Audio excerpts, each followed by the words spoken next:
గత ఏడాది ఆగస్టు 30వ తేదీన బీఆర్కే న్యాయవేదికను ప్రారంభించాం. ఈ రోజుతో 6 నెలలు పూర్తి చేసుకున్న న్యాయవేదిక ఈ కొద్ది రోజుల్లో దాదాపు 70కి పైగా న్యాయపరమైన అంశాలపై కార్యక్రమాన్ని నిర్వహించాం. అలాగే లక్షలాది మంది బీఆర్కే న్యూస్ ఛానల్ వీక్షకులకు న్యాయపరమైన సందేహాలను నివృత్తి చేయగలిగాం. అలాగే ఫోన్ కాల్స్ ద్వారా వందలాది మందికి ఉచిత న్యాయ సలహాలు అందించడంలో బీఆర్కే న్యాయవేదిక తోడ్పడిందనడానికి గర్విస్తున్నాం. అలాగే రాబోయే రోజుల్లో ఫోన్ కాల్స్ ద్వారా తమ సమస్యలపై సలహాలతో పాటు సర్వీసును కూడా అందించమని కోరితే వారికి కూడా వీలైనంత త్వరగా న్యాయ సేవను కూడా అందించడంలోనూ అడ్వకేట్లను వెదికి వారితో అనుసంధానం చేయడంలో తోడ్పడాలని అనుకుంటున్నాం. ఇక ఈరోజు న్యాయవేదికలో స్పెషల్ టాపిక్ ఇంజంక్షన్ ఆర్డర్. అసలు ఈ ఇంజంక్షన్ ఆర్డర్ అంటే ఏమిటి, దీని ప్రత్యేకత ఏమిటి, దీనిని ఏ సందర్భంగా కోర్టు నుంచి తీసుకోవాల్సి ఉంటుంది, దీనిపై మాట్లాడడానికి ప్రముఖ అడ్వకేట్ ఎంవి బాలిరెడ్డి గారు మనతో ఉన్నారు. నమస్కారం సార్. నమస్కారం లాయర్ గారు. నమస్తే సార్. సార్ ఇప్పుడు ఇంజంక్షన్ ఆర్డర్ అనేది అసలు ఏమిటి, దీన్ని ఎప్పుడు జారీ చేస్తారు? సార్ మీ ఫోన్ కట్ అవుతాను సార్. రైట్, వినపడిందండి. వినపడతాను, చెప్పండి సార్. ఇప్పుడు ఇంజంక్షన్ ఆర్డర్ అనేది ఎప్పుడు జారీ చేస్తారు, ఏ సందర్భంగా దీన్ని తీసుకుంటాం? సార్, ఇంజంక్షన్ ఆర్డర్ అనేది ఒక ప్రాపర్టీ మన ఆధీనంలో మనం పొజిషన్లో ఉన్నాం.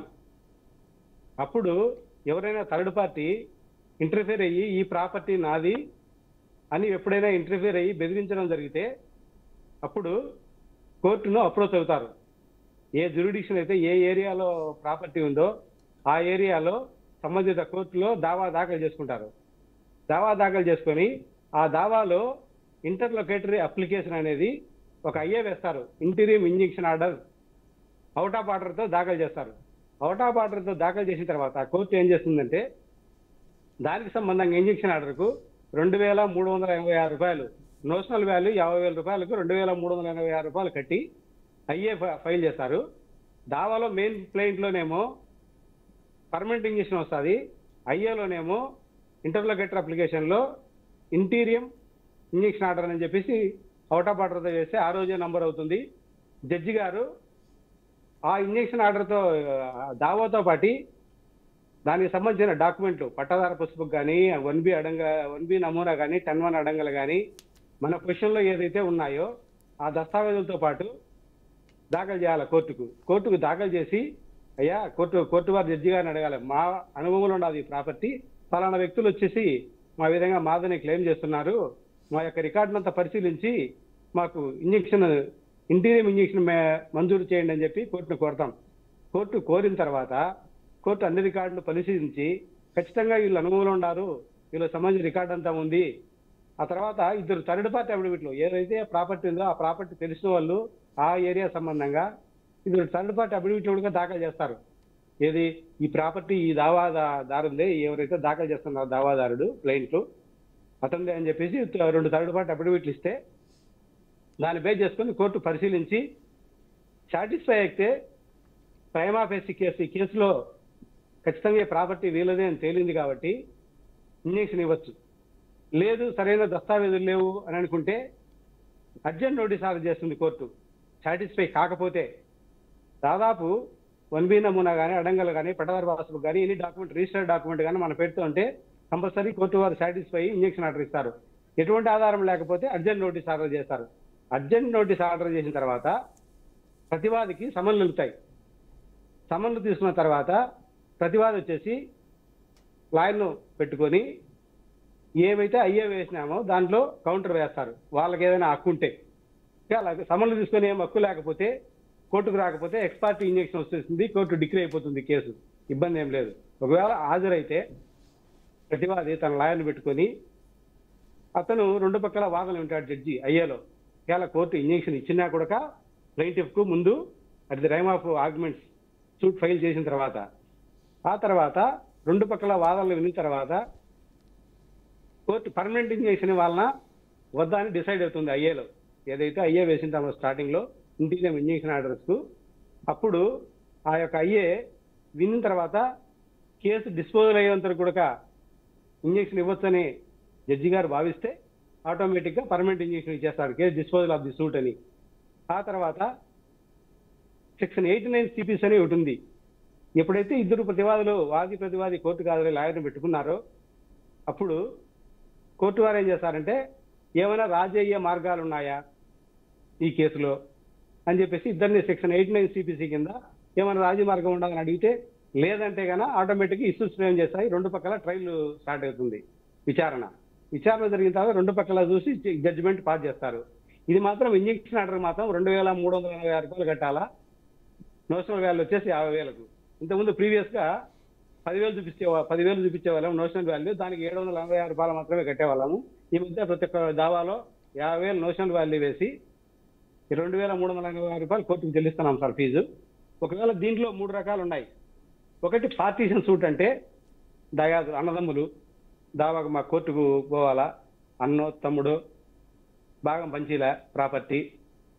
అప్పుడు ఏం చేస్తారంటే అన్నే కోర్టుకు పోయినాడు, తమ్ముడే కోర్టుకు ఎవరెవరు పోయినారనుకోండి వాళ్ళ మీద, ఒకరి మీద, మిగతా అన్నదమ్ముల మీద, వాళ్ళు ఏం చేస్తారంటే నాట్ టు ఏలినేట్ అని దాంట్లోనే ఒక అయ్యే వేస్తారు. పార్టీషన్ సూట్ దావాతో పాటి భాగపరిష్కారం దస్తావేజ్తో పాటి ఒక అయ్యే వేస్తారు. దానికి కూడా సేమ్ అదే అమౌంట్ కట్టి ఈ యొక్క దావా ఆస్తులు కోర్టులో తేలేటంత వరకు ఈ ప్రాపర్టీ మిగతా థర్డ్ పార్టీకి అమ్మేదానికి లేదని కోర్టును కోరుతారు. భాగపరిష్కారంలో ఒకవేళ అమ్మినా కూడా దావా దాఖలు చేసిన తర్వాత ఎవరైతే అమ్మితే ఆ దస్తావేజులు చెల్లవు చట్ట ప్రకారం. భాగపరిష్కారంలో యాన్సెస్ట్రల్ ప్రాపర్టీ కాబట్టి అది ఎవరికైనా అమ్మినా కూడా వీళ్ళు సంతకం లేకపోతే చెల్లదు కాబట్టి కేసు తెలియనంత వరకు కూడా దాంట్లో కూడా ఇంజెక్షన్ అడగచ్చు. ఆ తర్వాత స్పెసిఫిక్ పర్ఫార్మెన్స్ అని సూట్ వేస్తాం సార్. ఇప్పుడు నేనే ఉన్నాను, వేరే వాళ్ళకి అగ్రిమెంట్ రాయిస్తా. అగ్రిమెంట్ రాయించిన తర్వాత నేను మళ్ళా వాళ్ళకి కాక వేరే వాళ్ళకి అమ్ముతాననే ఉద్దేశం ఆ పక్క వ్యక్తికి కలిగితే నా మీద స్పెసిఫిక్ పర్ఫార్మెన్స్ సూట్ దావా దాఖలు చేయొచ్చు. దాంట్లో కూడా అయ్యా ఈ విధంగా నాకు ఫలానా వ్యక్తి నాకు అగ్రిమెంట్ రాయించినాడు, ఇన్ని లక్షలకు కొన్నాను, నేను 1/4 అమౌంట్ కట్టాను, 10 లక్షలు 2.5 లక్షలు కట్టాను, మళ్ళీ నాకు వీళ్ళ మధ్య తెలియడంలో వేరే వాళ్ళకి అమ్ముతున్నాడని తెలిసింది కాబట్టి మీరు కోర్టు వారు దయవుంచి నా యొక్క అగ్రిమెంట్ పరిశీలించి నాకు వేరే వాళ్ళకి అమ్మకుండా ఇంజక్షన్ ఇవ్వండి అని చెప్పి స్పెసిఫిక్ పర్ఫార్మెన్స్లో కూడా ఇంజక్షన్ అడగచ్చు. దాంట్లో కూడా 2 థర్డ్ పార్టీ ఒకటి వేయాలా. స్పెసిఫిక్ పర్ఫార్మెన్స్ ఏంటంటే దీంట్లో ఓన్లీ పార్టీ ఇన్స్టిట్యూట్లో కోర్టు ఫీజు 200 కడతాము. స్పెసిఫిక్ పర్ఫార్మెన్స్లో 10 లక్షలు అయితే 2.5 లక్షలు కట్టినాడు, ఇంకా 7.5 లక్షలు కట్టాలా. దానికి మొత్తం స్టాంప్ డ్యూటీ పే చేయాలా, కోర్టు ఫీకి మొత్తం పే చేయాల్సిందే. 7.5 లక్షల వాల్యూ ఎంత అయితే ఉందో దానికి మొత్తం పే చేసి దావా దాఖలు చేయాలి. దాంట్లో కూడా కోర్టు వారు సాటిస్ఫై అయితే కనుక ఈ అగ్రిమెంట్ నిజమైంది, దీన్ని నమ్మొచ్చు అని చెప్తే కోర్టు దాంట్లో కూడా నాట్ టు ఏలినేట్ అని ఇంజక్షన్ ఇస్తుంది. ఇంకొకటి declaration of right and title line. Sir చెప్పండి. ఒక కాలర్ ఉన్నారు, వారితో మాట్లాడిన తర్వాత మళ్ళీ కంటిన్యూ చేద్దాం. మోహన్ రెడ్డి గారు వరంగల్ నుంచి. నమస్కారం మోహన్ రెడ్డి గారు. నమస్తే అండి సార్ చెప్పండి సార్ మీ సమస్య. సార్ మేము ఒక పెద్ద భూస్వామి దగ్గర 30 సంవత్సరాలు చూశానండి. సార్ మీరు టీవీ వాల్యూమ్ తగ్గించుకుంటారా? సరిగ్గా వినబడట్లేదు మీ వాయిస్. ముందు మాట్లాడే. హలో ఏండి చెప్పండి. మేము 30 ఇయర్స్ నుంచి ఒకరి ఇంట్లో ఉంటున్నాము. అయితే వాళ్ళకి మేము 96లో మేము ఇళ్ళకి వచ్చినాము. తర్వాత 2000లో మేము ఆయనకి 70,000 ఇచ్చినాము. మా అక్క చనిపోతే ఇన్సూరెన్స్ వస్తే మేము భూమి కొనుక్కోవాలంటే లేదు నేను నీకు భూమి ఇస్తా అని చెప్పి తీసుకొని భూమి ఇవ్వలేదు, డబ్బులు ఇవ్వలేదు. అయితే వాళ్ళ ఇంట్లోనే ఉంటున్నాం మేము. వాళ్ళ ఇంట్లోనే ఆ ఇంట్లోనే ఉంటున్నాం. ఇక పైసలు ఇచ్చేంత వరకు మనం ఇంట్లోనే ఉండాలి అన్నట్టుగా అట్లనే ఉంటున్నాము. అది రిపేర్లు వస్తూ ఉంటే దాన్ని రిపేర్లు చేసుకుంటే అందులోనే ఉంటున్నాం మేము. ఓకే, అది మరి ఎట్లా చేయాలంటారు? అంటే మీ ఉద్దేశం ఏంటి? ఇల్లైనా సొంతం చేసుకుందామా అన్న ఆలోచన ఉన్నది. ఓకే అమ్మా మీరు ఆ ఇంట్లో బాడెక్కుంటున్నారా? హలో వినబడుతుందమ్మా? హలో అమ్మా మీరు ఆ ఇంట్లో బాడెక్కుంటున్నారా? వినవట్లేదండి. మీరు అద్దెకుంటున్నారమ్మా ఇంట్లో? మేము కొన్ని రోజులు అద్దె ఇచ్చామండి. మీరు అద్దెకుంటున్నారా ఇంట్లో? లేదండి, అద్దె అడగట్లే ఇప్పుడు. మీరు మీరు ఆ ఇల్లు సొంతం కాదు కదా అంటున్నా. సొంతం సొంతం కానప్పుడు మీరు ఎంతసేపు ఉన్నా టెనెంట్సే ఆ ఇంట్లో. మీరు బాడెక్కుండే దానికి మాత్రం ఎక్కువ ఉంటుంది, కానీ ఆ ఇల్లు మీకు సొంతం కాదమ్మా. మీకు ఏదైనా అగ్రిమెంట్ రాయించారా? మీరు 70,000 తీసుకున్నారని చెప్పారు కదా మీరు. వినపడట్లేదండి. అమ్మా చెప్పండి. నా వాయిస్ వినబడుతుందా మీకు? వినపడుతుందండి. మీరు ఆ ఇంట్లో అద్దెకుంటున్నారు. అవును. ఎంతకాలం నుంచి మీరు అద్దె చెల్లించట్లేదు? మేము 2006 నుంచి అద్దె చెల్లించట్లేదండి. ఓకే, 2006 నుంచి వాళ్ళు అద్దె చెల్లించడం లేదు సార్, కానీ వాళ్ళు ఉండేది మాత్రం అద్దెకే. కానీ వాళ్ళు 70,000 రూపాయలు మాత్రమే ఇచ్చారు. వాళ్ళ సొంతం 70,000 ఇచ్చారు. దానికి ఏమన్నా రిజిస్టర్ చేసుకున్నారా, అగ్రిమెంట్ చేసుకున్నారా అనేది ఆమె చెప్పట్లే. ఊరక బై హ్యాండ్ లోన్ ఇచ్చారా అనేది చెప్పట్లేదు. ప్రస్తుతం ఒక కాలర్ ఉన్నారు బాలాపూర్ నుంచి, నాగరాజు నమస్కారం. నమస్కారం అండి సార్, చెప్పండి సార్. సార్, అది నేను 1987లో ఇక్కడ లేఅవుట్ చేశాను సార్. ఓకే, లాయర్ గారు వినబడుతుందా మీకు నాగరాజు గారి వాయిస్? వినపడతాను సార్. ఓకే సార్, చెప్పండి నాగరాజు గారు. 1987లో లేఅవుట్ చేస్తే మేము వేరే వాళ్ళ దగ్గర మేము కొనుక్కున్నామండి. 2018లో కొనుక్కున్న తర్వాత వాళ్ళ పిల్లలు వచ్చేసి ఈ ల్యాండ్ మాది మీదే రావడానికి అని చెప్పేసి మా మీదకి వచ్చారు. వస్తే మేము కోర్టుకి వెళ్ళి ఇంజక్షన్ ఆర్డర్ తెచ్చామండి. ఇంజక్షన్ ఆర్డర్ ఏమైందంటే అన్ఫార్చునేట్లీ అది ఇంజక్షన్ ఆర్డర్ కొట్టేశారు, స్టేటస్ కో ఇచ్చారు. ఇప్పుడు స్టేటస్ కో మీద ఉంది. మేమే కేసు వేసాం కాబట్టి మరి దాన్ని ఎలా ముందుకు వెళ్ళాలో అర్థం కావట్లేదు. ఇప్పుడు మేము స్టేటస్ కో మీద మేము ఏమన్నా చేయొచ్చా, లేకపోతే మేము కేసు విత్డ్రా చేసుకుంటే మాకు ఏమైనా ప్రాబ్లం ఫేస్ అవుతా అనేది డౌట్ అండి. Right sir. సార్, ఇప్పుడు మీకు కోర్టు ఇంజక్షన్ ఆర్డర్ ఇచ్చింది కదా అండి.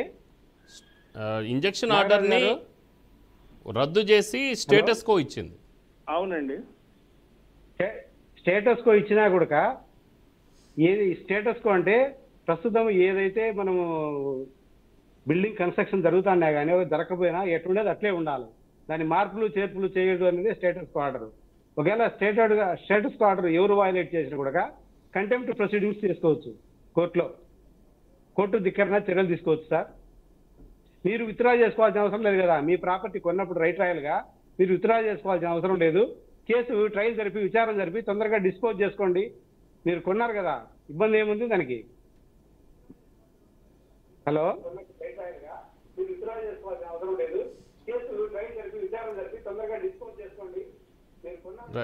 రైట్. టీవీ చూస్తున్నారా మీరు నాగరాజు గారు? ఫోన్లో సరిగ్గా వాయిస్ అందుకోసమే టీవీలో వింటున్నాను. ఓకే, నాగరాజు గారు మీరు కొన్న భూమి కదా అది? అవునండి. కాబట్టి మీరు స్టేటస్ కో ఏంటి సార్ మీరు చెప్పింది లాయర్ గారు? స్టేటస్ కో అంటే ఏదైతే స్ట్రక్చర్ ఏ విధంగా ఉందో ఆ విధంగా దాన్ని ఎవరు డిస్టర్బ్ చేయకూడదు. డిస్పోజల్ ఆఫ్ ది కేసు పూర్తిగా తేలేంత వరకు దాన్ని ఏమి డిస్టర్బ్ చేయకుండా ఉండి కేసు విచారణ జరుపుకొని ఎవరు తేరితే వాళ్ళది అయిపోతుంది. కోర్టు ఆర్డర్ జడ్జిమెంట్ చెప్తుంది. స్టేటస్ కో విచారంటే అది మంచి ఆర్డరే, వీళ్ళకి కూడా ఫేవర్ ఆర్డర్. అది వీళ్ళ డాక్యుమెంట్స్ అన్ని కొన్నామంటున్నారు కదా, ఆటోమేటిక్గా కోర్టు డిగ్రీ ఇచ్చేస్తుంది వీళ్ళకు. కొన్నారని చెప్తున్నారు కాబట్టి ఇబ్బంది ఏం లేదు సార్. కేసు విచారణ జరుపుకొని వాళ్ళు కేసు అనుకూలం అవుతుంది. కొన్నారని చెప్తున్నారు కాబట్టి వాళ్ళకేం రాదు. అగ్రిమెంట్ రాయించుంటారు కదా, స్పెసిఫిక్ పెర్ఫార్మెన్స్ సూట్. అది ఇందాక నేను చెప్పాను కదా, అదే అది. Okay, right sir. ఏం చేశారంటే మళ్ళా సేమ్ ప్లాట్ మీద వాళ్ళు చెప్పండి. వాళ్ళు సేమ్ ప్లాట్ అయినా చెప్పండి, ఉంటాను చెప్పండి. మేము మాకు స్టేటస్ కో వచ్చిన తర్వాత కూడా టోటల్ ల్యాండ్ మీద వేసి వాళ్ళు విత్డ్రా చేసేసుకున్నారు. వాళ్ళు విత్డ్రా చేస్తున్నారు కాబట్టి మీకు ఇప్పుడు అనుకూలం కదా. మీరు కేసు ట్రయల్ జరుపుకోండి. మీరు విత్డ్రా చేసుకోవద్దు, మీరు కేసు ట్రయల్ ప్రొసీడ్ కాండి. ప్రొసీడ్ కామంటారా? ప్రొసీడ్ అయితేనే ప్రొసీడ్ కాండి.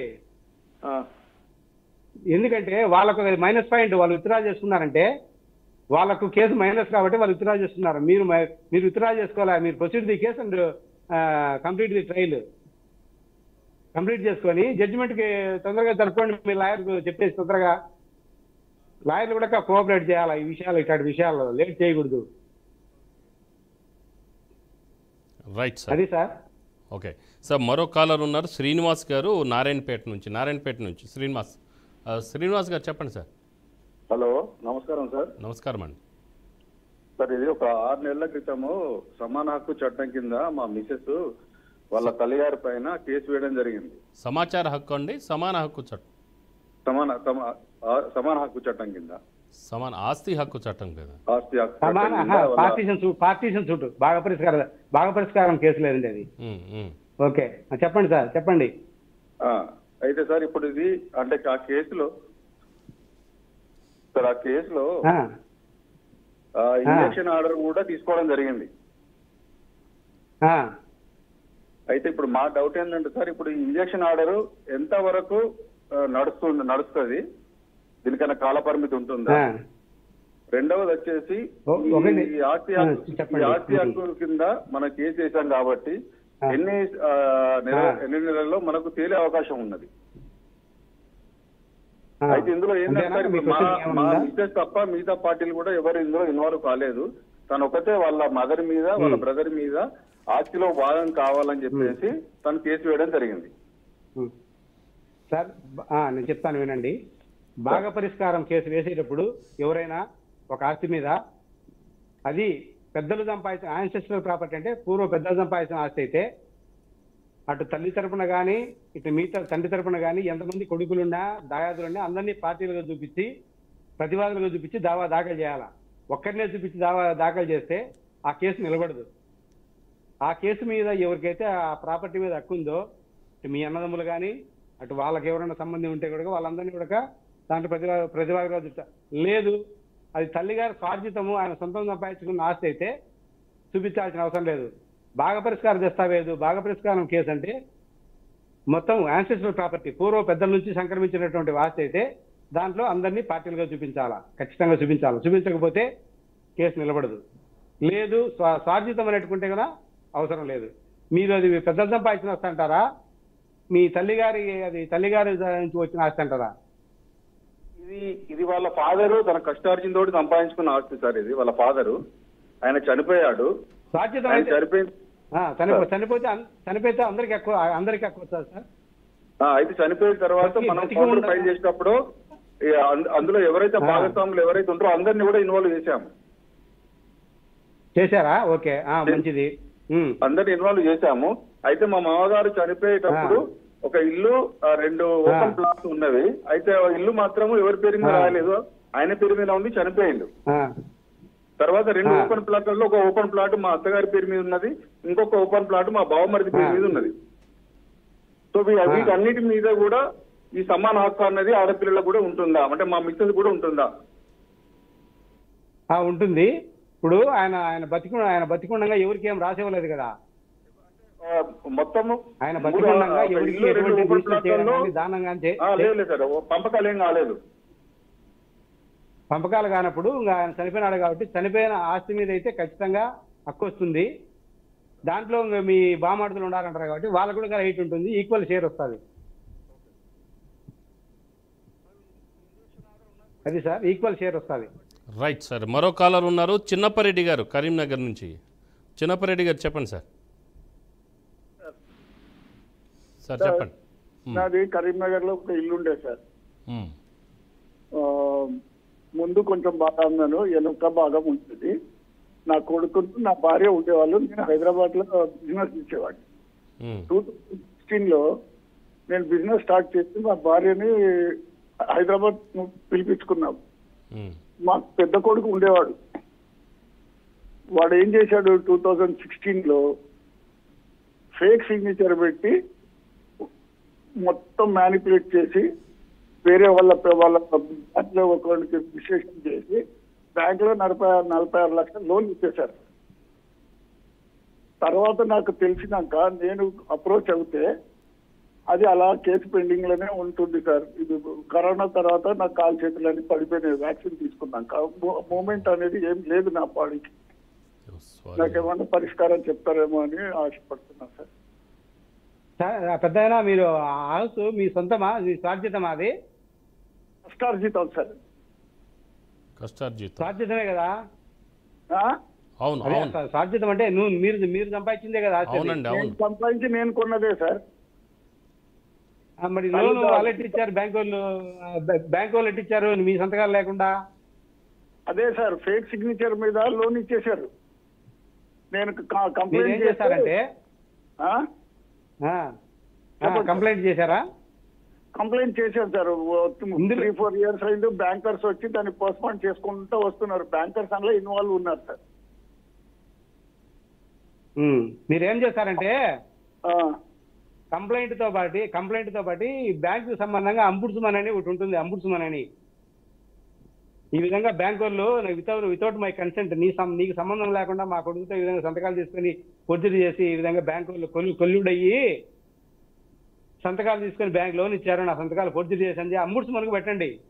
అప్పుడు బ్యాంక్ వాళ్ళకి ఏమవుతుందంటే బ్యాంక్ వాళ్ళ మీద వెరీ సీరియస్ యాక్షన్ తీసుకుంటుంది అంబుడ్స్మన్. అప్పుడు తొందరగా దారికి వచ్చి ఈ మ్యాటర్ సెటిల్ అవుతుంది సార్. 4-5 years అయిపోయింది సార్ ఈ కేసు వెలుగులోకి వచ్చి. కాకపోతే నేను చెప్పేది మీది పోలీసు వాళ్ళు ఎన్ని చేయలేరు. మీరు బ్యాంక్ వాళ్ళ మీద అంబుడ్స్మన్ పెట్టండి. అంబుడ్స్మన్ ఒకటి ఉంటుంది. మీరు ఎవరు లాయర్ని అడగండి చెప్తారు. ఏమనాలా సార్? అంబుడ్స్మన్ అంటే అది బ్యాంకు సంబంధంగా ఏదైనా బ్యాంక్ వాళ్ళు ఫ్రాడ్ చేస్తే టేక్ అగైన్స్ట్ దట్ ఇన్స్టిట్యూషన్ అన్నమాట. బ్యాంక్ వాళ్ళ మీద చర్యలు తీసుకుంటారు, వాళ్ళ ఉద్యోగాలు పోతాయి. వాళ్ళకి రాసుకోండి, ఆ పదం రాసుకొని అంబుడ్స్మన్ వాళ్ళకు కంప్లైంట్ చేయండి బ్యాంక్ వాళ్ళ మీద. అది చేస్తే నా ప్రాపర్టీ నాకు వస్తుందా సార్? నీకు వస్తుంది. బ్యాంక్ వాళ్ళ మీద వెరీ సీరియస్ యాక్షన్ తీసుకుంటారు అంబుడ్స్మన్. అప్పుడు తొందరగా ఇష్యూ సాల్వ్ అవుతుంది. ఈ పోలీస్ కేసులు కొంచెం లేట్ అవుతాయి. అదైతే తొందరగా కొంచెం సాల్వ్ అయ్యే అవకాశం ఉంది నాకు తెలిసి. అది చీటింగ్ 420, 471 ఎన్ని సెక్షన్లు వస్తాయి. ఏదైనా చీటింగ్ కేసే. సంతకాలు పొర్జరీ చేయడం అంటే అది క్రిమినల్ కేసు అవుతుంది. సైమల్టేనియస్ గా అది కూడా కంప్లైంట్ చేయండి అంబుడ్స్మన్ అంటున్నా. ఓకే అండి. అర్థమైందా పెద్దనా? సార్ మీ ద్వారా ఏమన్నా అవుతుందా సార్? కడప నుంచి లక్ష్మయ్య గారు ఉన్నారండి సార్. మరో కాలర్ ఉన్నారండి కడప నుంచి లక్ష్మయ్య గారు. నమస్కారం అండి లక్ష్మయ్య గారు. సార్ నమస్తే సార్. సార్ చెప్పండి సార్. ఏం లేదు, మా తండ్రి గారు ఒక 3 ఎకరాలు డీకేటీ ల్యాండ్ 70 సంవత్సరాలకి మేమే చేసుకుంటున్నాం సార్. కొంచెం గట్టిగా మాట్లాడండి సార్. మా తండ్రి గారి ఆస్తి 3 ఎకరాలు సార్. ఆ 3 ఎకరాలు దాదాపు 70 years నుంచి చేసుకుంటున్నాం. మా అనుభవంలో ఉండింది. ఆ భూమి ఇప్పుడు మా తండ్రి గారు చనిపోతూ ఏమీ రాబీలేదు, అది డీకేటీ ల్యాండ్ కాబట్టి. కాకపోతే మా అన్నగారు 1 ఎకరా 80 సెంట్లు పాస్బుక్ తయారు చేసుకున్నాడు. దాన్ని నేను ఇద్దరం అన్నదమ్ములం సార్. దాని మీద మేము ఫైట్ చేస్తే వెళ్ళొచ్చా కోర్టు ద్వారా? ఓకే. మీరు ఏం చేయాలంటే హలో లక్ష్మయ్య గారు, మీరు ఏం చేయాలంటే ఈ విధంగా మీ ఫాదర్ పేరుతో ఉంది కదా అది సార్. మీ తండ్రి గారి పేరుతో ఉంది కదా. మీ తండ్రి గారి పేరుతో ఇంతవరకు మీ అనుభవం అన్నగారు పేరు చేసుకున్నాడు ఆయన. నేను చెప్పేది పూర్వం 70 ఏళ్ల కింద నుంచి మీ తండ్రి గారు కదా ఉంది డీకేటీ పట్ట ఉంది. ఫస్ట్ వచ్చేసి డీకేటీ ల్యాండ్ మా తండ్రి పేట ఇచ్చారు సార్ అప్పుడు గవర్నమెంట్. అదే నేను చెప్పేది. మీరు ఏం చేస్తారంటే మీ తండ్రి గారి డెత్ సర్టిఫికేట్ తీసుకొని కలెక్టర్ ఆఫీస్కి పోయి ఈ విధంగా మా తండ్రి గారు చనిపోయినారు, మేమిద్దరం అన్నదమ్ములము, మా అన్న నాకు తెలియకుండా ఈ విధంగా పట్టాదారు పాస్ బుక్ చేస్తున్నాడు, సమానంగా మాకు డీకేటీ పట్టాలు మంజూరు చేయండి అని చెప్పి కలెక్టర్ గారికి సోమవారం గ్రీవెన్స్లో అర్జీ పెట్టండి. ఓకే, అర్థమైంది కదా?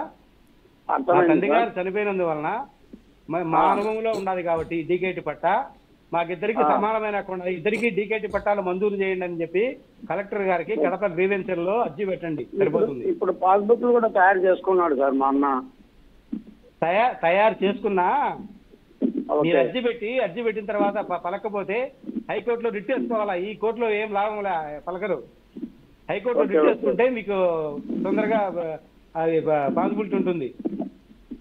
ఎందుకంటే ఓకే, డీకేటీ ఓకే పట్టా సార్. కాబట్టి ఓకే సార్, రెవెన్యూ వాళ్ళు దాన్ని చేద్దాము. క్లియర్ చేయాలి. తర్వాత ఒక చిన్న విషయం సార్, ఇప్పుడు నేను ఒక 4 సెంటు స్థలం కొన్నాను సార్. అది వచ్చేసి నాకు అగ్రిమెంట్ 4.5 లక్షలు కట్టాను సార్ నేను. హలో, 4.5 లక్షలు కట్టాను. అగ్రిమెంట్ ఇంకా టైం ఉంది సార్, 9వ తేదీ వరకు.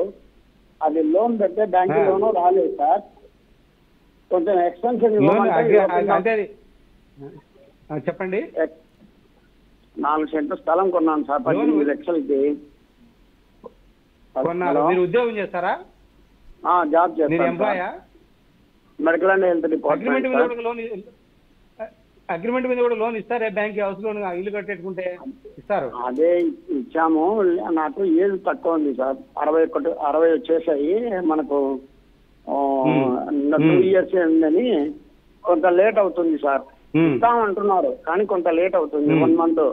కానీ 1 మంత్ మనం ఇవ్వమంటే ఆయన లేదు, నేను ఇవ్వను, 9వ తేదీ లోపల మీరు అమౌంట్ పే చేయాలి, లేకపోతే అది రద్దు అవుతుంది అని అంటున్నాడు. దాని నుంచి ఏమన్నా మనం లీగల్ గా ప్రొసీడ్ కావచ్చా? మీరు ఏం చేయాలంటే ముందుగా నోటీస్ మీరు రండి, మేము రిజిస్టర్ చేస్తాం, సిద్ధంగా ఉండా అని చెప్పి నోటీస్ ఇవ్వండి. బిఫోర్ ఏదైతే గడువు తేదీ ఉందో దానికి ముందే మీరు నోటీస్ ఇవ్వండి లాయర్ ద్వారా. ఓకే ఓకే, నేను సిద్ధంగా అప్పుడు ఆ నోటీస్ ఇచ్చిన తర్వాత ఆ నోటీస్ కు ప్రాణం ఉంటుంది, లైవ్ లోకి వచ్చేస్తుంది. అప్పటి నుంచి ఓకే ఓకే. మీరు లోన్ కావాలంటే నేను కడపలోనే ఉంటాను, మీరు నాకు తెలిసిన లాయర్లు ఉన్నారు, చెప్తాను. స్టేట్ బ్యాంక్ కానీ, ఆంధ్ర బ్యాంక్ కానీ, ఆంధ్రప్రదేశ్ కానీ చెప్తా, రండి చెప్తా. ఓకే సార్, ఓకే సార్, చెప్ప. ఓకేనండి, థ్యాంక్ యూ. సో మరో కాలర్ ఉన్నారు గుంటూరు నుంచి, రేణుకా గారు. రేణుకా గారు నమస్కారం అండి. నమస్తే అండి, గుడ్ ఈవినింగ్ సార్. చెప్పండి అమ్మ. మాది ఐనవోల్లో ఫ్లాట్ ఉందండి, 5 సెంట్ల ఫ్లాట్ ఉందండి. అది గవర్నమెంట్ వారు మా ఐనవోలు. ఐనవోలు, అవునండి. గుంటూరు జిల్లా నాది. అవునండి, చెప్పండి. అది మా అమ్మమ్మ గారికి ఇందిరాగాంధీ టైంలో ఆవిడకి బతుకు తెరుగు గురించి 5 సెంట్ల పట్టా భూమి ఆవిడకి ఇచ్చారు. ఆవిడిచ్చారు, ఇందిరాగాంధీకి ఆవిడిచ్చారు మా అమ్మమ్మ గారికి.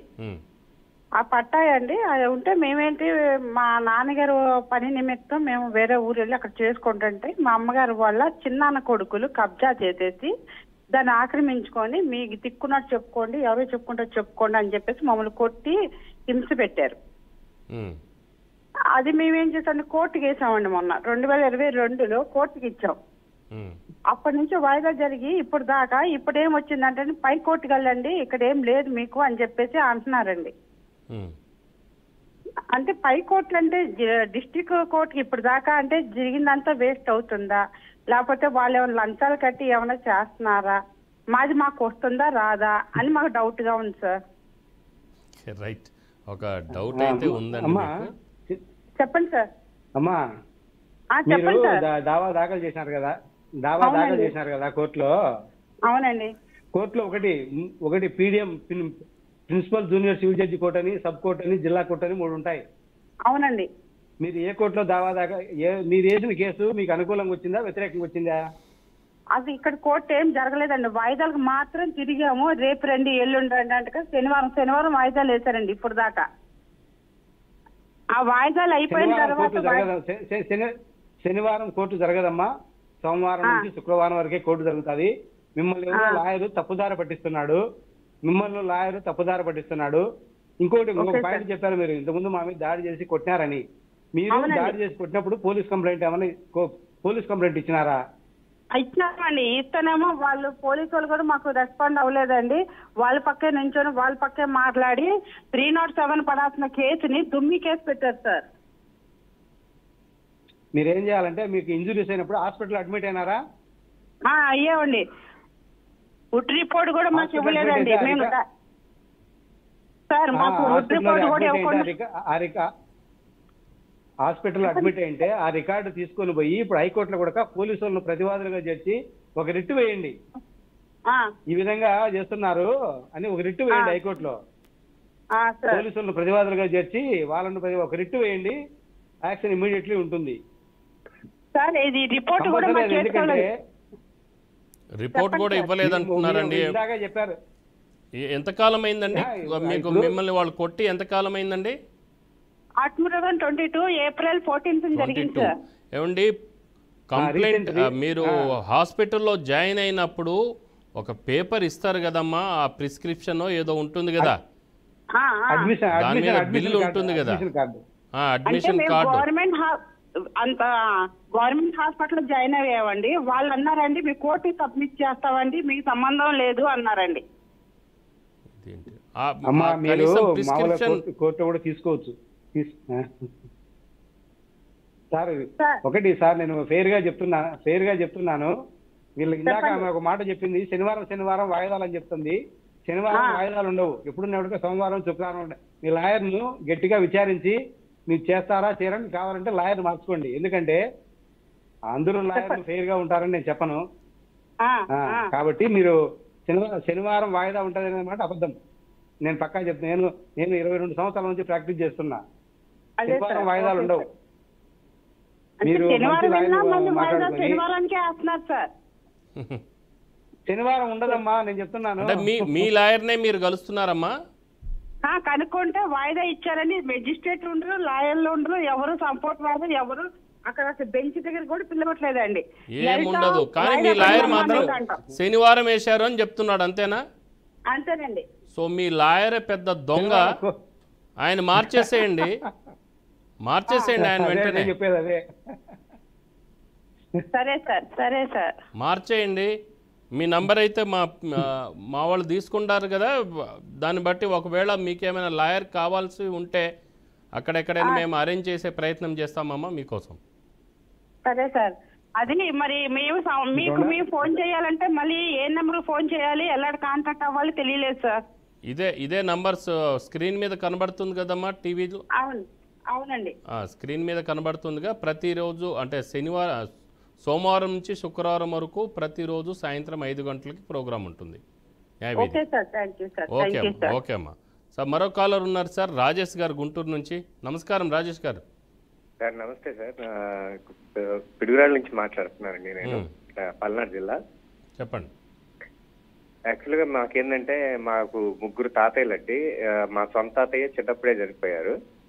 రెండో ఆయనకి ఏంటంటే అన్మ్యారీడ్ ఆయన. రెండో ఆయనకి పెళ్లి కాలేదండి. మా రెండో తాతగారు ఏంటంటే ఎప్పుడో వచ్చేసి ఇక్కడ గవర్నమెంట్ వాళ్ళు డీకే పట్టా ఒకటి ఇచ్చారండి, 55 సెంట్లు బడ్డీలు కట్టించుకోవటం.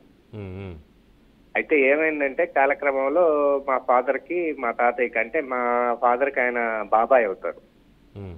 ఈయనకు పెళ్లి కాలేదు, నాన్న తీసుకొచ్చుకున్నారు. బిజినెస్ లేదో చిన్న క్లాష్ వచ్చి మాట్లాడుకోవటం మానేశారు. కాలక్రమంలో ఆయన కూడా చనిపోయారండి, ఇద్దరు చనిపోయారు. ఇప్పుడు ఎవరైతే ఆయనకు వంట వండటానికి అని చెప్పి ఒక లేడీని తీసుకొని వస్తే వాళ్ళ ఫ్యామిలీ వచ్చేసి పూర్తిగా ఒక అన్రిజిస్టర్డ్ వీలునామా బేస్ చేసుకొని వాళ్ళు రిజిస్ట్రేషన్ చేసుకొని దీనికి సంబంధించి మీకు హక్కు లేదని చెప్పేసి అని అంటున్నారండి. ఇప్పుడు ఆయనకి మేము వారసులుగా అవుతాం కదండి. మా తాతగారికి, మా రెండో తాతగారికి మేము వారసులమే కదండి ఆయనకి పెళ్లి కాకపోతే. ఓకే అండి, అర్థమైంది. అన్రిజిస్టర్డ్ వీలునామా ఎవరు రాసినారండి? అన్రిజిస్టర్డ్ వీలునామాలో పలానా వెంపటి వెంకయ్య గారు మాకు లింగ నాసరయ్య అనే అర్చనకి రాసిచ్చారని చెప్పాడు. అది రిజిస్ట్రేషన్ లో రాసిందండి. అది ఇప్పుడు వీలునామా ఎప్పుడు వస్తుందంటే ఏదైనా అతను సొంతంగా సంపాదించుకుంటే ఆ ప్రాపర్టీ మీద వీలునామా వస్తుంది. కానీ ఎవరో గవర్నమెంట్ ఇచ్చిన ప్రాపర్టీ, యాన్సెస్టర్ ప్రాపర్టీ వీలునామా రాసేదానికి ఆయనకు రైట్ లేదు. అవును, అది డీకే మీకు కూడా రైట్ ఉంటుంది. అర్థమైందా సార్? అతను సొంతం సంపాదించి ఇప్పుడు నేనున్నాను సార్, ఇప్పుడు నేను మాట్లాడే ఇల్లు నా ఇల్లు, ఇది నా స్వార్థితం. నేను ఎవరికైనా వీలునామా రాయొచ్చు, దానం చేయొచ్చు. కానీ పెద్ద సంపాదించిన ఆస్తి కానీ ఎవరైనా డీకేట్ ఇచ్చిన ఆస్తి కానీ ఉంటే గన ఆయన వీలునామా రాయడానికి చెల్లదు. ఆ వీలునామా కూడా ఇన్వాలిడ్, చెల్లదు. ఇబ్బంది ఏం లేదు, మీరు కోర్టు అప్రోచ్ అయ్యి చేసుకోవచ్చు. సార్ ఇప్పుడు దాన్ని బేస్ చేసుకొని వాళ్ళు రిజిస్ట్రేషన్ చేశారండి. ఆ అన్రిజిస్టర్డ్ వీలునామా బేస్ చేసుకొని ఇద్దరికి రిజిస్ట్రేషన్ చేశారు ఆ స్థలాన్ని. 55 సెంట్లు 25. మీరు ఇమ్మీడియట్లీ సూట్ వేయండి. ఒకటి మీరు కన్సర్న్ కోర్టులో, మీ ఏరియాలో ఏదైతే కోర్టు ఉందో సార్ కోర్టులో సూట్ వేయండి. అప్పుడు వాళ్ళని ప్రతివాదులుగా చేసి ఆ డాక్యుమెంట్ ఇన్వాలిడ్ అయితే చెల్లవయ్యి. అసలు అది బయటకే రావట్లేదు సార్. వాళ్ళు కనీసం ఇప్పుడు అది ఫెయిర్ గా ఉంటే మేమే పక్కా తప్పుకుంటామండి అని చెప్పాం. వాళ్ళు ఆ డాక్యుమెంట్ కూడా, ఆ వీలునామా కూడా బయటికి తేవట్లేదండి. వీలునామా అన్రిజిస్టర్ వీలునామా కాబట్టి మీరు ఒకటి సింపుల్ గా చెప్తా చూడండి. మీరు ఈ వీలునామా కలపడాల్సిన అవసరం లేదు.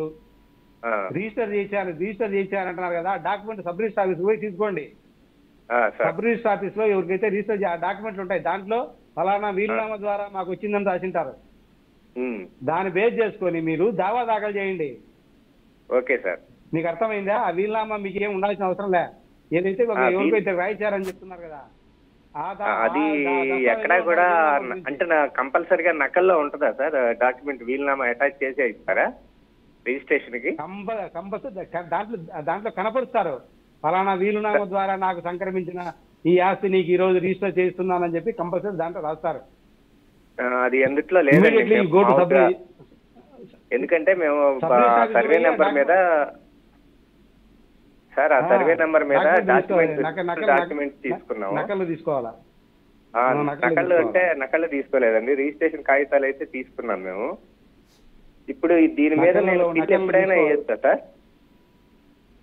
వేసుకోవచ్చు, కేసు వేసుకోవచ్చు. అప్పుడు మీరు బాగా పరిష్కారం కేసు వేస్తే ఆ రాయించిన దస్తావేజులు చెల్లవు, ఆ వీలునామా కూడా చెల్లదు. అదే సార్, ఇప్పుడు మాకేందంటే ఇప్పటికిప్పుడే మేము కేసు వేసుకోవాలా, నిదానంగా అయినా దాని మీద మేము కేసు వేయచ్చా? ఎప్పటికైనా కానీ అది పాసిబిలిటీ ఉంది కదా సార్, అది నేను అంటుంది. ఎప్పటికైనా పాసిబిలిటీ అనేది ఇబ్బంది ఏం లేదు. కాకపోతే తొందరగా స్పీడప్ చేసుకోండి, చేతులు మారకుండా. అంటే ఆల్రెడీ ఇప్పుడు సార్ చెప్పండి సార్. నీకు సింపుల్ లాజిక్ చెప్తున్నాను సార్. దీంట్లో భాగ పరిష్కార కేసు వేస్తావు నువ్వు. అప్పుడు ఏమైతే అది నువ్వు కోర్టు ఫీజు కట్టాల్సింది 200. నువ్వు లాయర్ ఫీజు ఎంత మాట్లాడుకుంటావు అది నీ ఇష్టము. 200 రూపాయలు కోర్టు ఫీజు కట్టి కోర్టులో సూట్ వేయండి, నోటీసులు పోతాయి, ఇష్యూ స్టార్ట్ అవుతుంది, ఏదో ఒకటి పంచాయతీ జరగడం ఏదో జరుగుతుంది. మీరు లేట్ చేసుకోవాలి. సూట్ వేయడానికి కావాల్సిన పేపర్లు ఏంటి సార్? అయ్యి సూట్ వేయడానికే? సూట్ వేయడానికి ఎవరికో డీకేటీ పట్టా ఇచ్చానని చెప్తున్నారు కదా, మా దగ్గరే ఉంది సార్, అది జిరాక్స్ ఉంది. చాలు, ఆ డాక్యుమెంట్ చాలు, వేసేయచ్చు. ఓకే సార్, ఒరిజినల్ ఏమీ అవసరం లేదు కదండి, అది జిరాక్స్ డీకే ఇంకా మిగతా ఒకవేళ పట్టాదారు పాస్బుక్ ఉన్నా 1B నమూనా 10 డంగులు RH ఏమున్నా కూడా అలాంగ్ విత్ యువర్ డాక్యుమెంట్ తో ఫైల్ చేసి సూట్ వేసేయచ్చు, ఇబ్బంది ఏం లేదు. రైట్ సార్, మరో కాలర్ ఉన్నారు, వెంకటయ్య గారు కోదాడ నుంచి. నమస్కారం వెంకటయ్య గారు. నమస్తే అండి సార్, చెప్పండి. 10 ఎకరాల 30 గుంటలు ఇండిపెండెంట్ సర్వే నెంబర్ అండి అది కొన్నాను. అయితే దాన్ని గవర్నమెంట్ స్టీఫెన్ కి పెట్టాను. గవర్నమెంట్ వాళ్ళు సర్వే చేశారు, 1 ఎకరం ఉన్నారా పక్క వాళ్ళ దాంతో కలిసింది. అది ఏం ల్యాండ్ అండి? భూమే, మాగాణి భూమి. ఎకరంన్నర ఏంటి అది? 10 ఎకరాల 30 గుంటలు నేను కొన్నాను. అది ఒక ఇండిపెండెంట్ సర్వే నెంబరు. మా భూమి నేను స్టీఫెన్ కి పెట్టాను.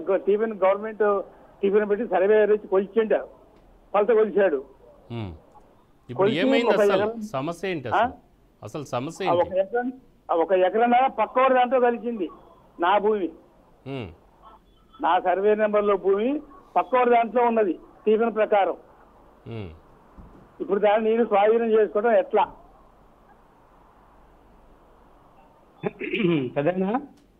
హలో వెంకటయ్య గారు, చెప్పండి సార్. హలో అండి. మీరు పక్కల దాంట్లో కలిసిందని చెప్తున్నారు కదా.